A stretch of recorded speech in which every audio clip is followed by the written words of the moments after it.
Здравствуйте, в эфире программа «Трибуна», в студии Владимир Нестеров, и сегодня у нас в гостях Екатерина Лахова, член Комитета Совета Федерации по федеративному устройству, региональной политике, местному самоуправлению и делам Севера в Верхней Палате Российского парламента. Екатерина Филипповна представляет Брянскую область. Ну и, конечно, не будем забывать, что Екатерина Филипповна председатель Союза женщин России. У нас уже скоро 8 марта, и сегодня мы, конечно, в нашей передаче обсудим многие женские вопросы, проблемы и актуальную повестку дня.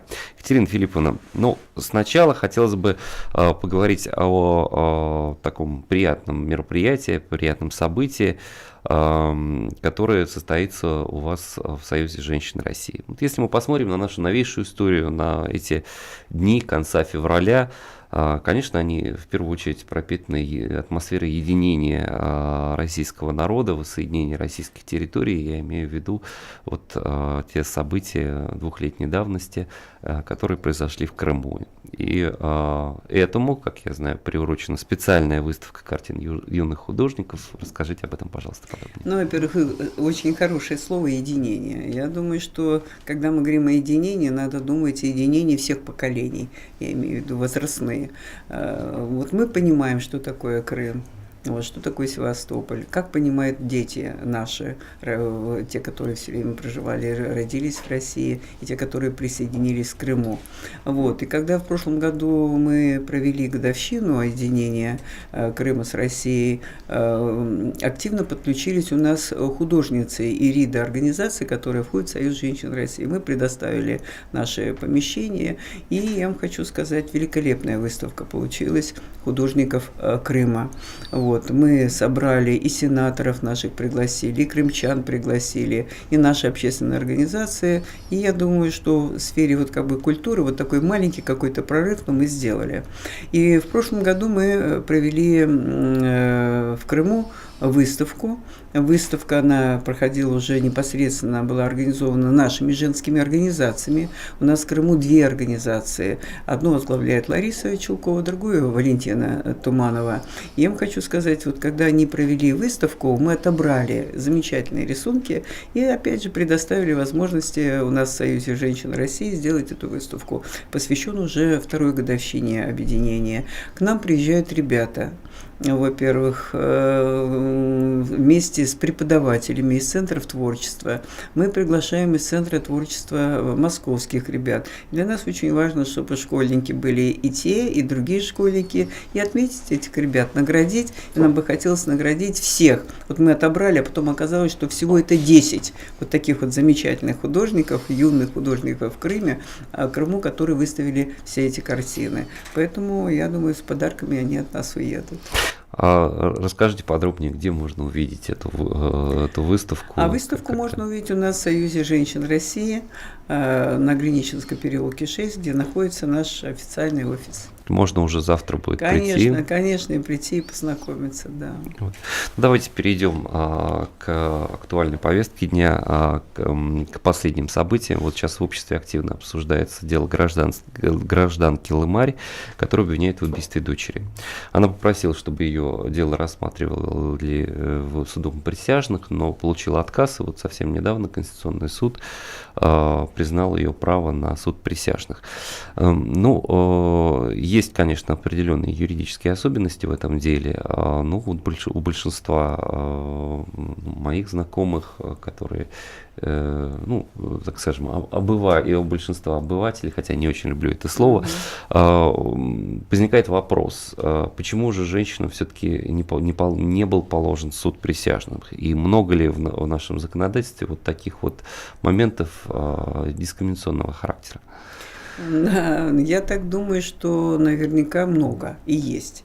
Буквально в октябре месяце мы делегация правительства отчитывалась в Женеве 8-й периодический доклад по выполнению Конвенции о ликвидации всех форм дискриминации в отношении женщин.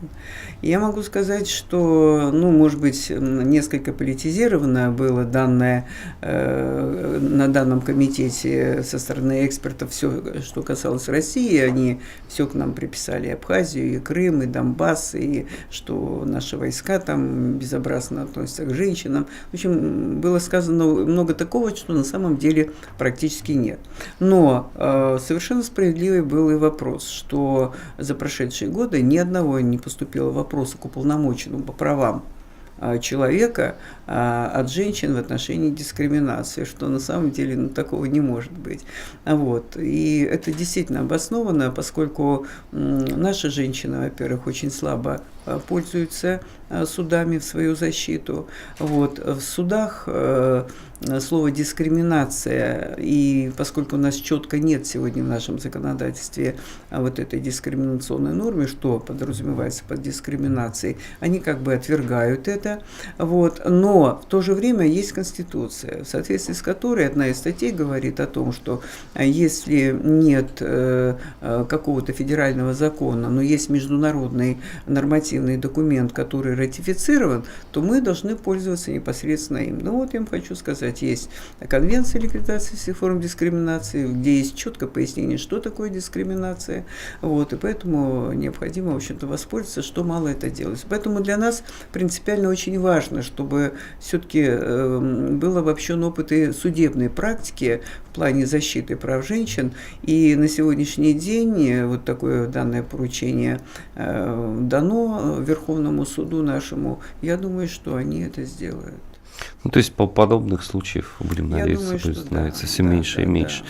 Ну вот как мужчина, и вообще скажу, что типичный подход, наверное, у мужчин к вопросам обеспечения прав женщин, это в первую очередь, конечно, юридическая составляющая, то есть прописать какой-то закон, да, или подзаконный акт, в котором бы все было бы правильно написано.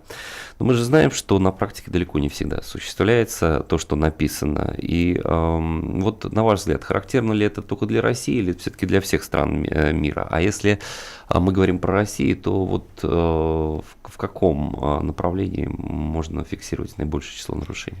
Ну, я вам хочу сказать, вот основной документ, которым руководствуются женские организации, ведь появление женских организаций, в общем-то, не случайно. Мы вообще, любой общественной организации, появляется какая-то проблема, направление, они объединяются. Так и в отношении женщин. Если говорить, тот основной документ, которыми руководствуются организации, и вот наша организация, и международная, это Конвенция о ликвидации всех форм дискриминации в отношении женщин. Все направления: здравоохранение, образование, экономика, социальная защита, средства массовой информации, ущемление прав, политика и так далее. Вот я говорю, везде все направления определены. Они были подтверждены в Пекине на Всемирной конференции женской. Вообще в том году было 20 лет данному мероприятию. И вот этих платформа действий по 12 направлений, они были определены. Все государства подписали этот документ и вроде взяли на себя обязательства.